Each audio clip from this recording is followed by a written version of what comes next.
Olá, tocantinenses, de norte a sul, de todos os lugares do Tocantins, tudo bem? Chegando por aqui com a nossa primeira edição do nosso podcast A Casa é Sua. Aqui nesse espaço onde vamos debater os projetos de lei aprovados, sancionados, discutidos aí na Assembleia Legislativa do Tocantins. Porque vocês sabem, a principal função do Legislativo é, de fato, aprovar leis que possam impactar a sociedade positivamente. Hoje, nosso programa número 1 é dedicado para todos os familiares e autistas do estado do Tocantins. Para começar, vamos falar sobre o projeto de lei importantíssimo que foi aprovado por unanimidade na Casa de Leis. Você sabia que a Assembleia aprovou um projeto que institui a política estadual de fornecimento gratuito de medicamentos formulados à base de canabidiol aqui no Tocantins? Projeto importante para atender as famílias e os autistas aqui no Tocantins. Esse projeto foi de autoria do deputado estadual Léo Barbosa, ele que inclusive tem um filho que é autista, é um militante aí da causa. O deputado conversou um pouquinho com a gente e explicou um pouco por que e de onde veio essa intenção de propor esse projeto. Diz aí, deputado. A pauta da pessoa com necessidade, pessoas com deficiência, ela tem sido uma tônica no nosso mandato.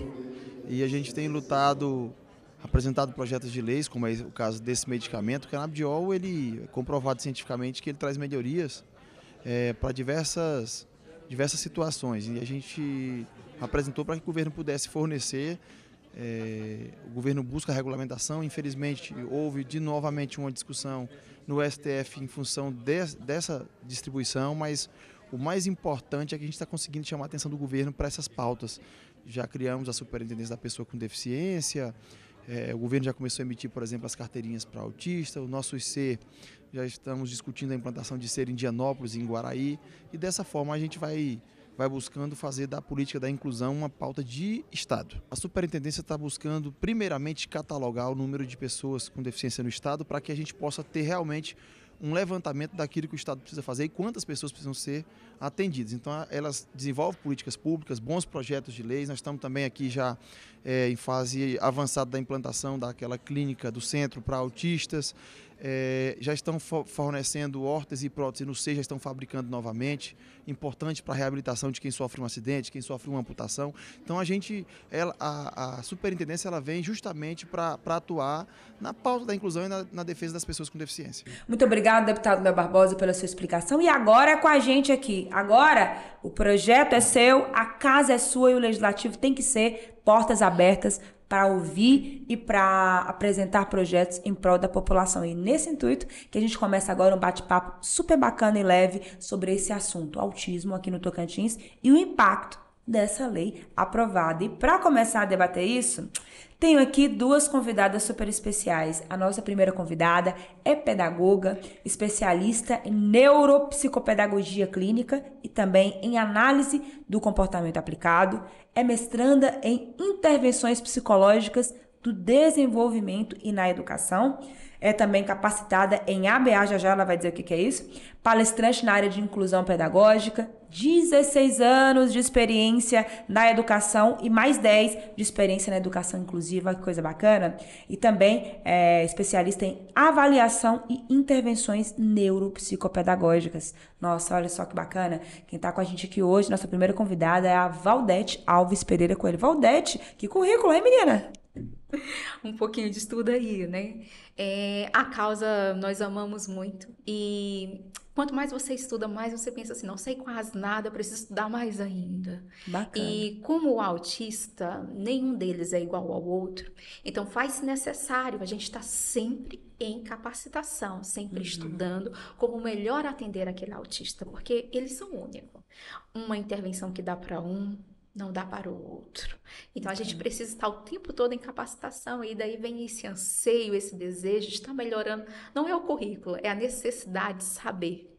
Bacana. E a nossa segunda entrevistada aqui, ela é professora, no momento está afastada para se dedicar a uma clínica psicomotora, é um projeto social muito bacana, que já ela vai falar mais sobre isso. Ela é a mãe do Luiz Stefanini Santana, de 9 anos de idade, diagnosticado com 1 ano e 9 meses com autismo. Chega para cá, Milene Santana. Milene, tudo bem? Tudo bem, muito obrigado pelo convite. É um prazer estar aqui nesse programa.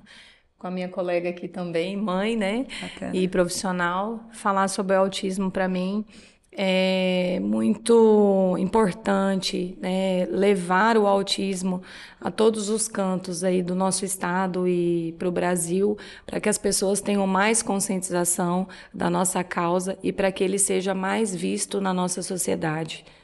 Que bacana. Uma coisa que eu achei legal, Valdete, é que ela tem um autismo no peito, um colarzinho de coração de autismo, e na pele. Deixa eu ver, mostra pra gente aí. Ela tem também ali uma tatuagem. Que legal, hein? Que bacana. É o autismo vivido todos os dias, toda hora, intensamente. Na pele. Olha, eu tô muito feliz da companhia de vocês aqui pra gente discutir esse assunto tão importante para a sociedade tocantinense e brasileira. Segundo o IBGE, o Tocantins tem cerca de 142 mil pessoas com algum tipo de deficiência. A carteira de identificação da pessoa com transtorno do espectro autista é digital e gratuita. Ela foi instituída pela Lei Federal Romeu Mion, número 13.977, de 8 de janeiro de 2020, e regulamentada aqui no Tocantins pelo Decreto Estadual número 6.619, de abril de 2023. Ela tem como objetivo contemplar o cidadão em todas as necessidades, prioridade no atendimento, no acesso aos serviços públicos e privados e especialmente nas áreas da saúde, educação e assistência social. Informação importante para você aí que nos acompanha. Valdete, diga-nos então, doutora, quais são as causas conhecidas do autismo? Existe uma predisposição genética? Existe, tá? Na verdade, todo transtorno, ele é de cunho genético. Todo transtorno é de cunho genético. Então, ao avaliar, ao estudar, você percebe que na genética, em algum momento da árvore genealógica daquele cidadão, houve alguém ali com autismo, tá? Houve alguém com autismo, às vezes um parente não muito perto, um pouco distante, mas o autismo esteve ali presente, seja ele nível 1, 2, 3, um autismo mais leve ou não, mas houve alguém com autismo. E como é que é diagnosticado uma pessoa com transtorno do espectro autista? Para se fechar o diagnóstico do transtorno do espectro, é necessário se fazer uma avaliação multiprofissional, tá?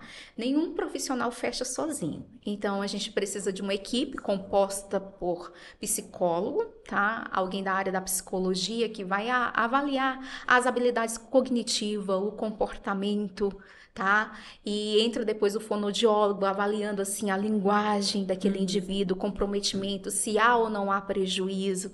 Entra o neuropsicopedagogo para avaliar a aprendizagem desse indivíduo, como ele está no sistema dele aprender, o perfil de aprendizagem dele.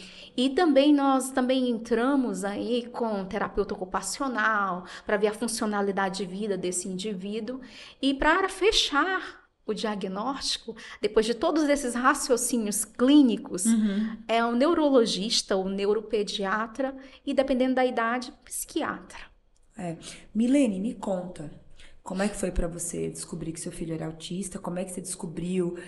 Quais foram as suas primeiras emoções como mãe ao lidar com esse diagnóstico?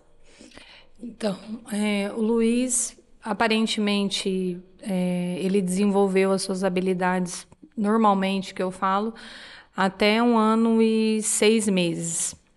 Até 1 ano e 6, assim, praticamente a gente não via atraso no neurodesenvolvimento dele. Comparando, que eu tenho uma filha mais velha, então a gente, como mãe, a gente compara, né, o desenvolvimento de um filho com o outro. Sim. Isso é normal.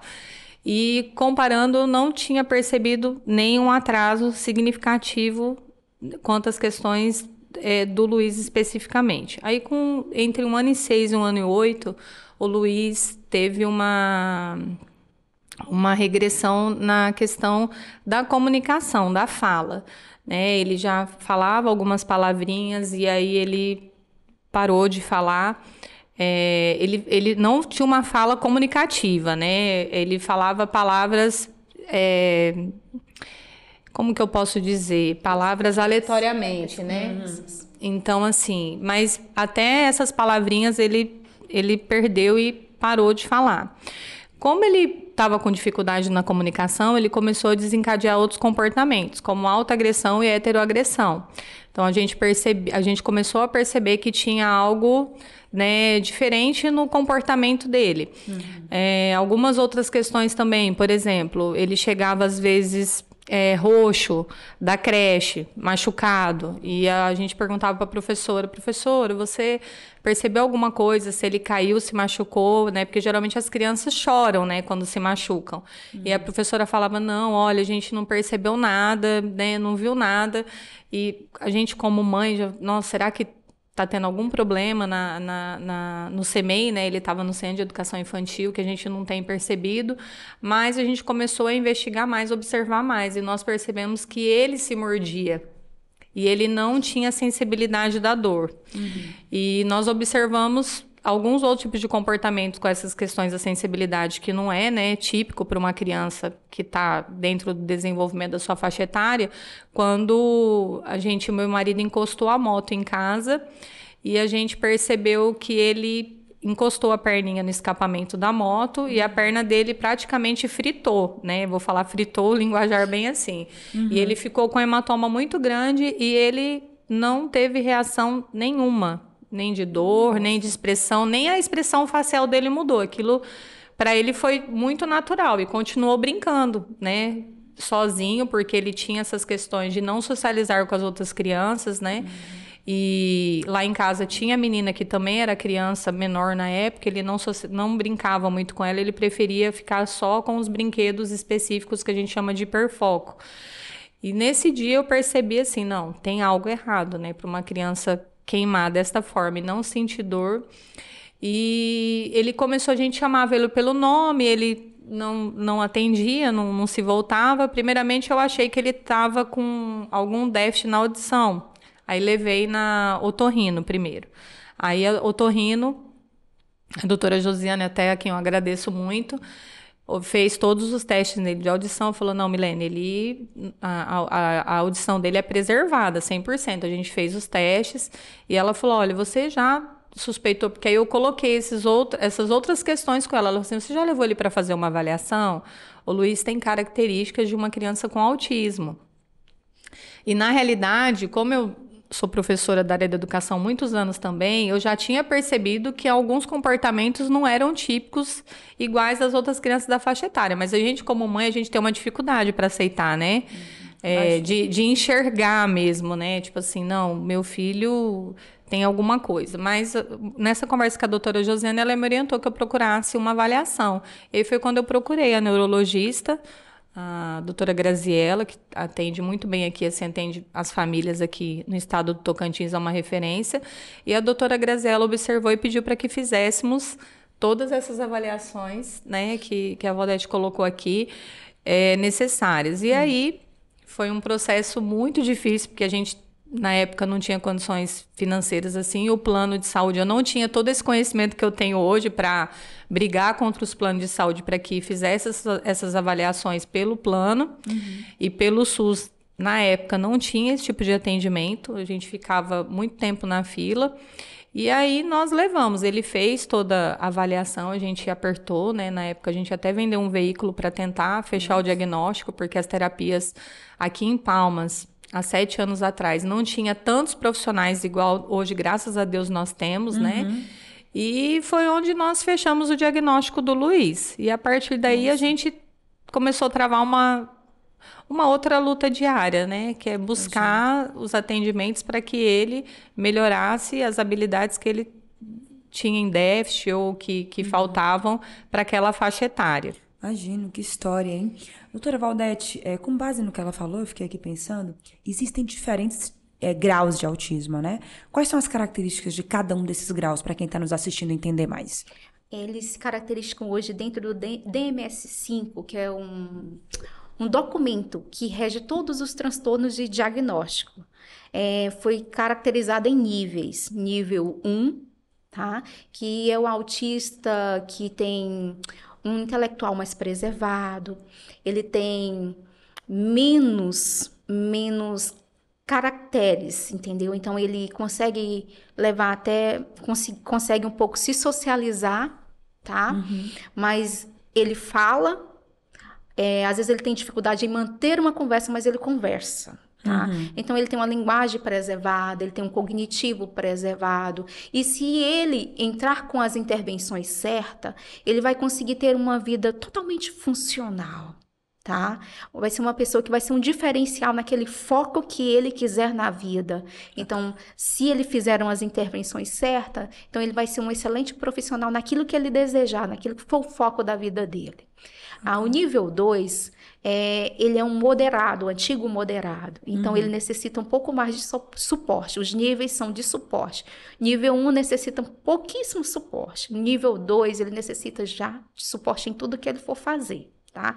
Ele já tem um certo comprometimento na funcionalidade da vida, na linguagem, no cognitivo. E com as intervenções certas, ele vai ter uma melhor qualidade de vida. Tá? Seja na área da aprendizagem, seja na área do desenvolvimento infantil. E o nível 3, ele necessita de suporte em tudo. Totalmente comprometido, que é o antigo severo.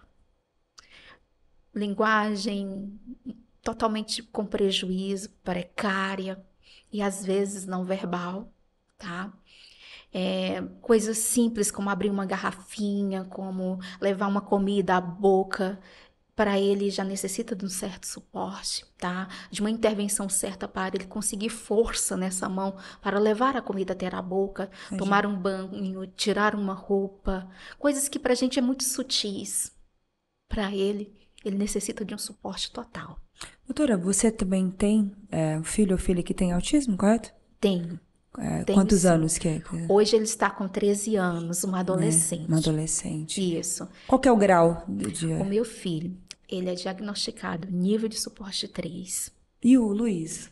O Luiz, ele foi diagnosticado de suporte 2, hoje ele está de suporte 1.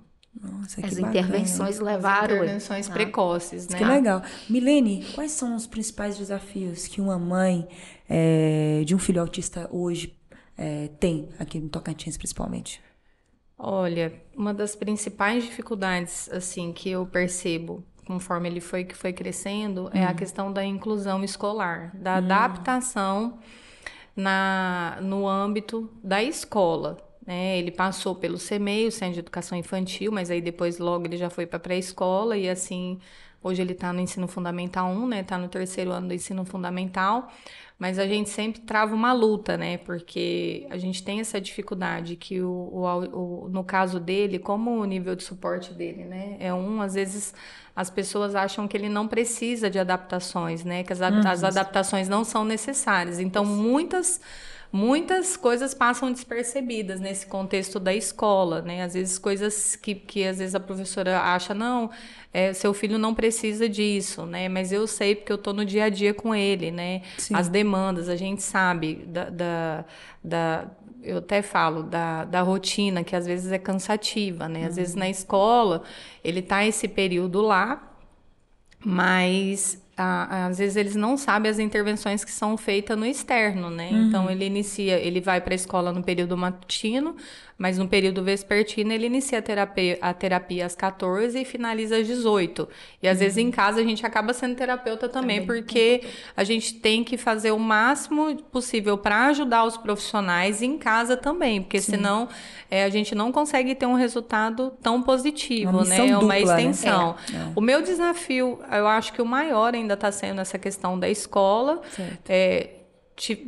Temos vários desafios hoje, né, na sociedade, porque como ele não é uma característica visível, né, igual uma pessoa com deficiência física, então às vezes a minha criança está tendo alguma crise e as pessoas acham que é uma criança indisciplinada, né? Então, acontece muito isso, verdade. Sim, acontece muito na sociedade. Então, a gente tem, por exemplo, vaga preferencial. Às vezes agora, né, a gente tem o direito da vaga preferencial, mas quando você para um carro numa vaga preferencial e desce com o seu filho, as pessoas já olham assim, mas não tem nenhuma deficiência, por que está usando a vaga preferencial? Então, nós temos alguns preconceitos da sociedade e eu não culpo a sociedade em si, né? Eu acho que é pela falta por isso que a gente, como mãe, ela como profissional, a gente sempre está disseminando informação, informando para que a população compreenda um pouco mais, né, o espectro, porque não é visível nos olhos, é muito comportamental. E às vezes nossos filhos são julgados de crianças, aquela criança indisciplinada, aquela criança que não tem educação, então é bem complicado. Há muito preconceito e desinformação sobre o autismo. Sim, em todos os ambientes. Em todos os ambientes. É por isso que a gente precisa muito falar sobre políticas públicas, a gente precisa muito falar sobre o autismo, tá? Onde o autista está é o lugar de se falar sobre o autismo, é o lugar de se falar sobre a inclusão. Na escola é necessário se trabalhar a inclusão. Hoje tem o PEI, que é o Plano de Ensino Individualizado do Aluno, onde é lei do aluno ter uma atividade adaptada. É lei se ele está em alguma escola que possa fornecer um professor de apoio, um cuidador para ele, estar ali dando suporte para ele. É lei. Então, a gente precisa falar sobre isso. Verdade. Doutora, sobre o projeto que nós estamos discutindo hoje, que é o projeto do deputado Léo Barbosa, né, e que instituiu aí o fornecimento gratuito de medicamentos à base de canabidiol, qual que é o impacto positivo dele para os autistas e suas famílias aqui no Tocantins? Está tendo muito estudo sobre o canabidiol. Percebe-se que em alguns autistas está tendo assim... Está sendo um excelente medicamento que está trazendo muito benefício, não só na linguagem, mas também nas habilidades cognitivas. Tá? Autista que não conseguia aprender, está conseguindo, tá? Com a formulação do canabidiol. Então, assim, ele tem os seus benefícios. Certo. Só que ele, ao mesmo tempo, para alguns serve e para outros não. E quem vai todos, quem vai avaliar isso é o médico. Então, o médico receitou, a família vai tentar. Se der certo, maravilha. Mas se não der certo, o médico vai tentar uma outra medicação para estar auxiliando esse paciente. Mas esse acesso gratuito para quem precisa, para a família em vulnerabilidade? Com certeza, porque hoje a medicação de canabidiol, ela está cara. Se comprar a nacional, ela está em torno de 250 a 300 reais. Para uma família carente e que recebe um salário mínimo, retirar esse dinheiro mensalmente é alimentação. É verdade. Porque o canabidiol ele vem como assessoramento de outra medicação em alguns casos. Então, além dele, a família vai ter que comprar outros medicamentos. Então, assim... ter ele gratuitamente vai favorecer o tratamento dessas crianças, vai ajudar muito financeiramente essas famílias. E para essas crianças, cognitivamente vai ser muito bom. Milene, o Luiz, você estava me contando, ele não está mais nessa fase de usar canabidiol, não é isso? Não, ele já não usa mais. Mas quando usava... Como é que era? Como é que funcionou no caso dele? Então, foi como a minha colega que falou. O Luiz, ele fez pouco tempo porque o dele deu um efeito rebote. Porque o dele, além do canabidiol, foi prescrito que ele também tem crise de epilepsia, convulsão, então ele também toma o trileptal e como ele tem o distúrbio do sono, ele também faz uso da melatonina. Certo. Então, são 3 medicações. Aí, para ele, a gente chamou a médica, né, porque faz a dosagem, a gente faz a adaptação, a gente tentou por algum tempo, mas não deu certo. A gente teve que reavaliar e retirar o canabidiol, né, das medicações, porque com ele não deu certo. Mas conheço muitas famílias, muitas mães, né, que precisam para os filhos, que os filhos fazem uso e que dá certo. E como ela falou mesmo, compromete muito a renda. Por exemplo, eu estou colocando o caso do Luiz. Se fosse o canabidiol mais o trileptal mais a melatonina, são 3 tipos de medicações diferentes. E assim, que não é um custo barato. É igual a mesma coisa a melatonina. Ela tem uma fórmula, mas que para o Luiz não deu certo. Eu tive que buscar importada. Aí é o dobro o valor. Então, assim, com certeza vai ajudar, vai auxiliar muitas famílias que precisam dessa medicação e que para o seu filho ela faz realmente o efeito necessário. Eu tenho uma outra pergunta para você, Milene. Quais são os tipos de apoio que você, como mãe, consideram que seriam mais úteis assim, para pais de crianças autistas? Falta, né? A pessoa descobre, o pai e a mãe descobrem, não tem nenhuma orientação. Qual o tipo de apoio que para você muitas vezes faltou e não teve, ou que teve, e que você acha que é decisivo para o pai ou para a mãe de uma criança autista? Vou começar vou fazer uma tabela aqui, né? Uma grade. Eu acho que o primeiro apoio, assim, é do marido, né? Do casal ali, é da família mesmo em si. A gente chama de primeiro a família número 1, que é o marido, que nem no caso, né? O meu esposo, eu tenho uma filha também. É todo mundo estar ali no apoio. Porque, assim, quando uma criança é diagnosticada dentro de uma família, não mexe só com a rotina daquela criança, e sim com a família toda. Sim. Né? Então, a gente vê aí muitos estudos, muitas mães que são abandonadas pelos maridos, né? Não tem esse apoio que é de fundamental importância. O ciclo familiar, né? O ciclo familiar. Eu, no meu caso, o apoio que eu tive, né? Eu tenho plano de saúde, mas agora a gente, aqui no estado, está crescendo os atendimentos, a gente vê que essa gestão, né? Tá melhorando, mas assim, quando eu recebi o diagnóstico, eu não consegui marcar uma consulta, nem no estado, nem no município. Então, falta esse apoio dos profissionais para quem não tem acesso à saúde de forma privada, né? As terapias, elas são intensivas, né?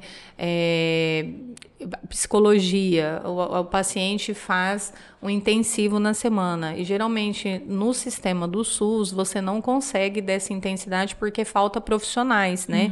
Tanto profissionais no cargo como profissionais capacitados, porque nem todos querem se capacitar para atender as crianças, né, com autismo, porque tem que estudar muito. Entendi. Sobre essa questão que você falou, Milene, esclarecer aqui para quem está nos acompanhando pela TV Assembleia, que tem outro projeto tramitando também na Casa de Leis. Este é do deputado Jair Farias, que é um projeto que visa proibir operadoras de planos de saúde de limitar o acesso a consultas e sessões de tratamento essenciais para pessoas com transtorno de espectro autista. Então, é um projeto que está tramitando lá também, que mostra que o Legislativo está se movimentando com proposições importantes e que não podem mais ser adiadas quando o assunto é sério e quando o assunto é autismo. E também tem outro projeto do deputado Léo Barbosa, que declarou de utilidade pública a Associação Anjo Azul, que foi criada em 2012, é uma entidade civil sem fins lucrativos, que tem caráter educativo, assistencial e beneficente. A gente sabe da referência que é o trabalho da Associação Anjo Azul. Um abraço para todos que colaboram, para todos que estão aí na coordenação. Né? Aqui, ó, duas associadas da Anjo Azul aqui, um projeto bacana. Sim, mas pioneiras. Temos mais uma medida de assistência para os portadores de autismo que também foi aprovada na Assembleia. Dessa vez foi um projeto de autoria da deputada estadual Jana de Valcari, que assegura aos acompanhantes da pessoa autista o direito à gratuidade no sistema de transporte público nas regiões metropolitanas e intermunicipal, extensível a um acompanhante. Não podia isso? Então, a gente tem vários... Temos absurdo, projetos de leis e temos leis, né? A gente tem algumas leis que elas são a nível nacional. Nacionais, né? E aí depende de cada estado. Como que a gente pode falar? Acata ou não. Aí, às vezes, tem que vir com uma segunda lei estadual, que às vezes já até tem, por exemplo, a do plano de saúde, já tem esse nacional, que foi contra o rol taxativo das limitações. Então, realmente, não pode ser limitado. Terapia ocupacional, fonoaudiologia, psicologia, tudo que o médico prescrever para um paciente com autismo, né, não pode ser limitado, porque ele entende que com mais intensividade melhora o resultado, né? Mas às vezes a gente esbarra, né, nessas questões. Por exemplo, que nem do projeto é importante, porque você imagine uma mãe que ganha, por exemplo, ou ela ganha um salário, muitas não ganham, porque muitas mães abandonam o emprego para cuidar dos filhos, e nem todas conseguem o benefício, né? Que tem um benefício, eu não vou entrar nessa parte porque não é minha área, né? Mas tem um benefício assistencial que dá um recurso para essa família. Mas imagine ela ter que levar essas crianças, uma mãe que não tem condição de levar a criança para terapia. Então, dependendo do lugar que ela mora, e tem a questão da comida, porque precisa de um lanche. Muitas delas, às vezes, ficam o dia todo na terapia, né? Para a escola. Então, é de grande valia. Todos esses projetos que estão sendo aprovados, que estão sendo tramitados na Assembleia, eles são de suma importância para as pessoas com autismo e para as famílias, que é o impacto não só para a pessoa com deficiência, mas sim para toda a sua família. Que bacana. E aqui no nosso podcast, A Casa é Sua Cast, a gente vai estar sempre trazendo essas leis que estão em tramitação ou aprovadas justamente para você, cidadão tocantinense, que deve ser o maior beneficiário das ações dos deputados e deputadas, ficar sabendo o que está acontecendo lá no Legislativo, onde a casa é minha e é sua. Continuando nosso bate-papo aqui com as nossas duas convidadas especiais. Doutora Valdete, esses dias, o Fantástico até fez uma matéria, né, mostrando alguns famosos que descobriram autismo agora depois de adulto, né? Sim. Por que há tantos casos de diagnóstico tardio? Primeiramente, hoje está aumentando muitos casos. Por quê? Conhecimento. Sim. O conhecimento, ele fez com que muitas pessoas se deparassem e começassem a analisar.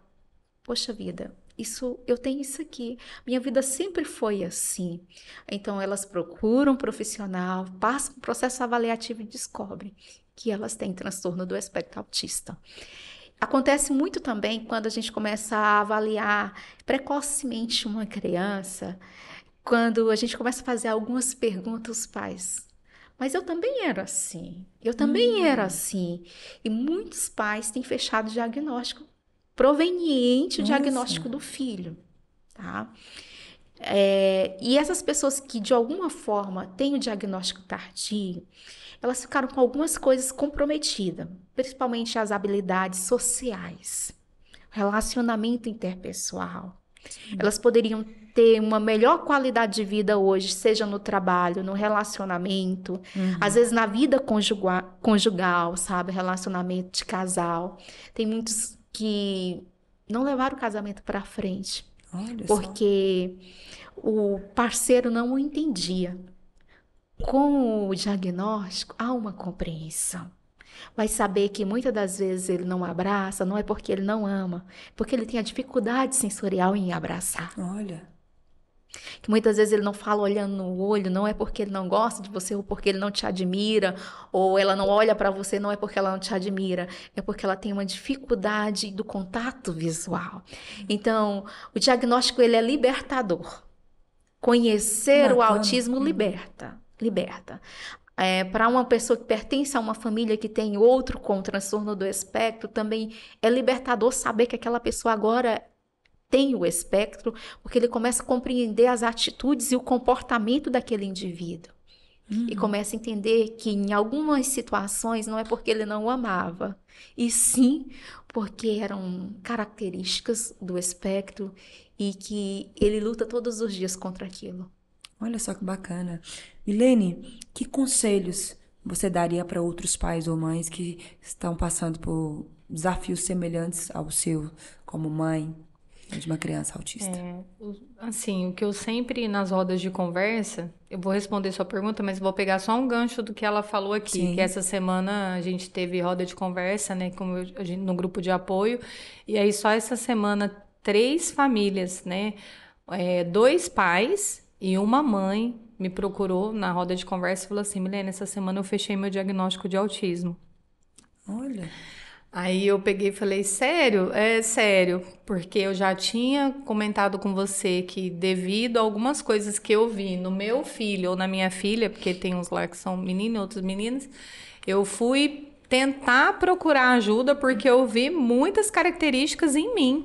Então, assim, muitos pais realmente descobrem depois o diagnóstico do filho.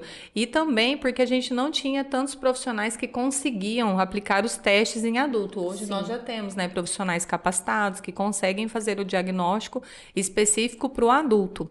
Então, assim, bem interessante essa fala e reforçando porque foi uma vivência dessa semana mesmo. Três responsáveis me falaram que receberam o diagnóstico.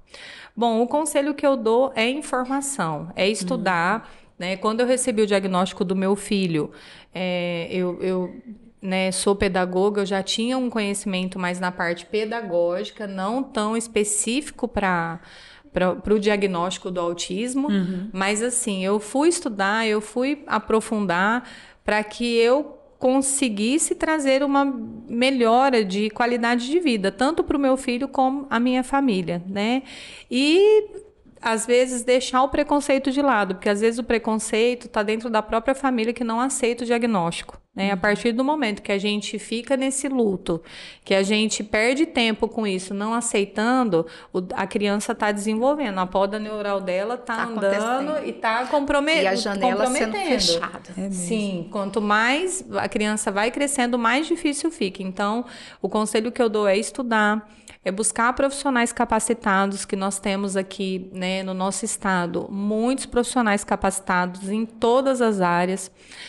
Temos grupos de apoio, temos a associação também, que agora, né, vem mais forte já com o ganho do terreno, né? Então, assim... A Anjo Azul. Sim, a Anjo Azul, né? Semana passada, a gente esteve lá na publicação do Diário Oficial do terreno, então a gente vai conseguir construir uma sede para que possa, né? Então, para ajudar mais famílias. Para poder ajudar mais famílias que não têm condição, porque eu tenho, assim, graças a Deus, hoje eu tenho uma condição, né, de poder arcar com as terapias do meu filho, seja pelo plano ou seja de forma particular. Mas a minha luta, e que eu falo para as mães, é procure o seu direito. Se você quer buscar um diagnóstico no estado, não consegue, procura referência. Nós temos o SER, né? O Centro do Estado de Referência. Vai no postinho de saúde, porque quanto mais precocemente eu conseguir começar as intervenções, o resultado será melhor. Né? A gente consegue com que a criança se desenvolva, né? Melhore as suas habilidades. Entendi. Tanto que hoje dentro do protocolo da medicina, da pediatria, a criança tem 1 ano e 6 meses. E não fala, ela tem alguma característica, ela precisa ser enviada imediatamente para intervenção precoce. A criança evoluiu, ela saiu daquele risco, que maravilha. Se a criança continua no risco, ela vai ter a oportunidade de passar por um processo de ter habilidades garantidas, tá? Entendi. Porque com 3 anos há uma poda neuronal e uma janela se fecha. Vocês sabem o que eu noto desde o início do nosso bate-papo aqui? Uma sororidade muito bonita entre vocês que são mães, que estão dentro do assunto. Quando uma está falando, a outra, e sei que tem um grupo de apoio, que tem a associação, mas eu noto que o autismo também tem unido vocês, né? Mas Muito. A gente se torna família. Não é só uma associação, é uma família. A gente luta por uma causa. é muito bonito ver isso. A gente entende, né? Realmente, assim, eu sei do que ela tá falando e ela sabe do que eu tô falando, né? Porque a gente sente isso, assim, na pele, na vivência. Os mesmos desafios que eu tenho praticamente são os mesmos que ela tem. A luta que eu travo é a mesma que ela trava como mãe também. Então, por isso, e é o que a gente sempre fala, se a gente não se unir, né? Quem que vai fazer pelos nossos filhos? Se eu não fizer, quem é que vai fazer pelo meu filho, né? E foi o que, o ano passado, na nossa mobilização, não teve, assim, a gente, através dos políticos, mas assim... A nossa força como mãe no Senado, o ano passado, para conseguir esse direito das crianças às terapias, foi uma força esplêndida, que eu acho que ninguém assim tinha visto uma mobilização tão grande, né? Tanto é que a gente tem o grupo que também tem as outras deficiências, e as mães falam, nossa, eu queria ter a garra que a mãe das crianças com autismo tem, porque elas, quando elas se unem, elas conseguem tudo, né? Então a gente está trazendo também esses outros diagnósticos para tomar a mesma proporção de união que nós temos, porque juntos, né, somos mais, a gente consegue mais. Bacana. Doutora, na sua opinião, quais os mitos e equívocos mais comuns sobre o autismo que seria importante a gente esclarecer? Hoje há muitos mitos que levam a certo bullying. Um deles, a minha colega falou muito bem, que é essa questão do preconceito, tá? Hoje é um preconceito muito grande. Recentemente, nós, pais, nós profissionais, fomos atacados com um vídeo feito lá no shopping, de uma vaga do transtorno do espectro autista. Eu vi esse episódio. Aquilo foi muito doloroso para todos nós que entendemos a causa. Então, assim, é mito... Todos os mitos, ele vem pela falta do conhecimento, tá? Porque foi muito dito aqui, não é visível, não é como a síndrome de Down, que é visível, deficiência física, que é visível. É comportamento, tá? Comportamento você tem que analisar, observar para perceber. É verdade. Verdade. Milene, tem uma pergunta bacana para você aqui. Na sua opinião, como criar consciência sobre o autismo e promover a aceitação e inclusão das pessoas com autismo na sociedade?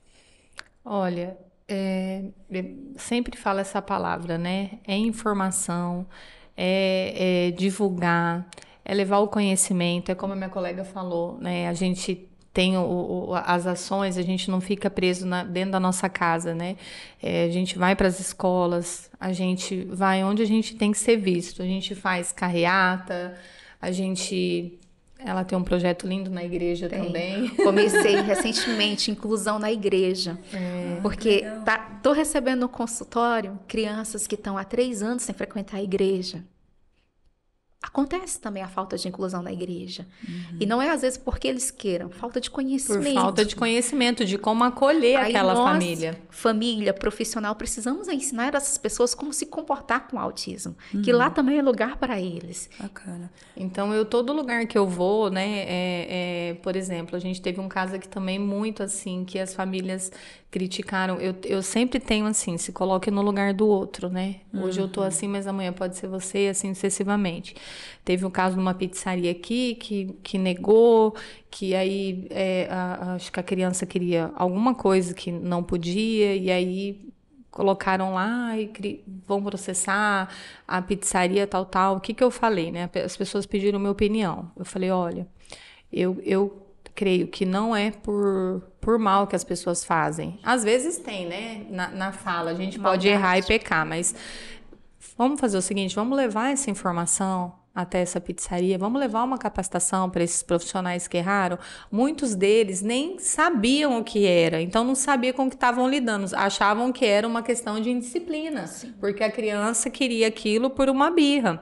Então, assim, eu sou a favor sempre da informação, do diálogo, a sociedade... É igual eu entendo muito sobre autismo, só que eu não entendo muito sobre uma outra síndrome que eu não estudei sobre isso, porque não tem como nós, seres humanos, termos o conhecimento de tudo. Então, eu sempre levo com essa leveza de levar o conhecimento, né? Hoje você está sabendo um pouco mais, a tua equipe aqui está sabendo um pouco mais sobre autismo, mas, assim, não tem como a gente saber de tudo. Então, levando a informação em todos os ambientes, na escola, na igreja. Todo lugar que eu tô sentada, eu tô falando sobre. Na praça, momento de recreação, no shopping, todo lugar é lugar deles. Bacana, que legal. Por onde passarmos, a gente tem que manter essa informação viva. Concordo. Doutora, quais são as opções de tratamento disponíveis hoje no Tocantins? No Tocantins hoje, em primeiro lugar, está a ciência, né? Que é a análise do comportamento aplicada, que é o ABA. Tá? O ABA ele tem trazido uma grande melhora na vida desses meninos, melhor qualidade. Há uma mudança muito grande. O filho dela era nível de suporte 2, hoje é 1, graças ao ABA, que é uma ciência que tem transformado vidas. Temos métodos como o método Teacher, tá? Aí também que tem estruturado a vida de muitas crianças e tem outras famílias que não se encaixam na análise do comportamento, que não se encaixam no Teacher e simplesmente fazem as terapias separadamente. Psicologia, tá? TCC, fazem fonoaudiologia para a linguagem, terapia ocupacional para dar uma melhor funcionalidade na vida daquele indivíduo, psicomotricista para melhorar esse tônus, essa força corporal, faz a neuropsicopedagogia ou a psicopedagogia para acompanhar e supervisioná-lo na escola e direcionar a família em orientação sobre a aprendizagem desse paciente, desse aluno. Que bacana. Olha, dizer para vocês duas que, em primeiro lugar, admiro muito a trajetória das duas. Sei que, no caso das duas, tem o lado mãe e o lado profissional, porque você também é pedagoga, né, Milene? E quero agradecer a vocês pela sensibilidade, pelo tempo de virem aqui, como vocês falaram, para derrubar os mitos, para lutar contra a desinformação, tem que ser informação clara, correta, objetiva, e isso que vocês fazem muito bem, né? Ocupar todos os espaços possíveis com informações sobre isso para combater o preconceito, né? Então eu quero agora deixar o espaço aberto para cada uma de vocês, para deixar essa mensagem para todos que estão nos assistindo aqui pela TV Assembleia sobre a importância dessa conscientização social plena e completa da sociedade tocantinense sobre o autismo. Maju, antes de deixar a mensagem, eu gostaria de relembrar que nem sempre o autismo vem sozinho. Às vezes ele vem com uma comorbidade ou com outro diagnosticado associado. Sim. Conforme eu estava falando, meu filho é nível de suporte 3, mas ele tem a associada deficiência intelectual severa, tá? O que dificulta o aprender dele. E hoje, graças à análise do comportamento aplicada, ele tem uma vida mais tranquila. É nível de suporte 3, mas ele vai na escola, ele consegue conversar com os colegas, ele vai na igreja, inclusive foi batizado. Então, assim, ele consegue estar no ambiente e se relacionar dentro da maneira dele, tá? Então, assim, existe hoje o autista TDAH associado, ou às vezes que vem com uma comorbidade, tem o autista com apraxia da fala. Então, assim, existe algumas comorbidades que vêm em conjunto ali, tá? Bacana, bom esclarecimento, doutora. Então, o que eu peço para todo mundo, assim, primeiro agradecer a oportunidade, sempre é bom a gente estar falando sobre o tema, né? Quando as pessoas me chamam, eu só não venho mesmo se realmente não dá, mas a gente tenta levar o máximo possível, como eu falo, a informação, ela é muito importante, né? Através da informação que a gente consegue fazer com que as pessoas aprendam mais sobre autismo, tenha uma conscientização para que os nossos sejam incluídos, né? Sim. Em toda a sociedade. Então, quero agradecer a oportunidade e falar que as leis, elas são fundamentais, elas são de suma importância. Às vezes que para como foi falado, a lei do passe livre. Mas o passe livre, a passagem é R$ 3,85. Às vezes, para mim, esse valor não altera, mas como ela falou, para uma família que às vezes a gente tem famílias com 2, 3 crianças com diagnóstico de autismo, fazem toda a diferença. Então, assim, por mais leis, né, aprovadas, e nós, né, que fazemos parte da sociedade, a gente sempre está lá cobrando, e a gente também, assim, os projetos de leis, assim, a maioria também, como já muitos deputados nos ouviram, né? Porque eles querem ouvir o que nós precisamos como família. Então, que elas realmente, né, continuem saindo da Assembleia, que elas sejam votadas, que saiam do papel e que sejam executadas, para que possamos ter uma qualidade de vida melhor. Bacana, é isso que a gente quer. Então, você que está nos acompanhando aqui, só reforçando, no Tocantins, o fornecimento de medicamentos formulados à base de canabidiol é gratuito. Isso através de lei que foi aprovada pela Assembleia Legislativa por unanimidade, lei do deputado Léo Barbosa e sancionada pelo governador Vanderlei Barbosa. Então, esses remédios são de fundamental importância para melhorar a qualidade de vida de pessoas neurodivergentes ou que são acometidas por diversas enfermidades e são fornecidos de forma gratuita. Além desse projeto, conforme eu informei ao longo do podcast, temos outros em tramitação que também foram aprovados, mostrando o compromisso da Casa de Leis, da casa que é sua, com essa bandeira, com essa causa tão importante que é o autismo. Quero agradecer a vocês duas, muito obrigada, tá? Parabéns pelas trajetórias, que todos os dias vocês sejam fortalecidas aí nessa questão do autismo, que os filhos de vocês se desenvolvam e que a sociedade, você que está nos assistindo, cada dia mais saiba do seu papel como cidadão, de não compartilhar informação falsa, de não compactuar com a desinformação quando o assunto é autismo. Vamos celebrar o amor, vamos celebrar as diferenças com respeito. Muito obrigada, esse foi o nosso primeiro A Casa é Sua Cast. Depois tem mais assuntos importantes aqui. As leis aprovadas que geram benefício social para você vão passar por aqui. Um abraço, muito obrigada e até a próxima.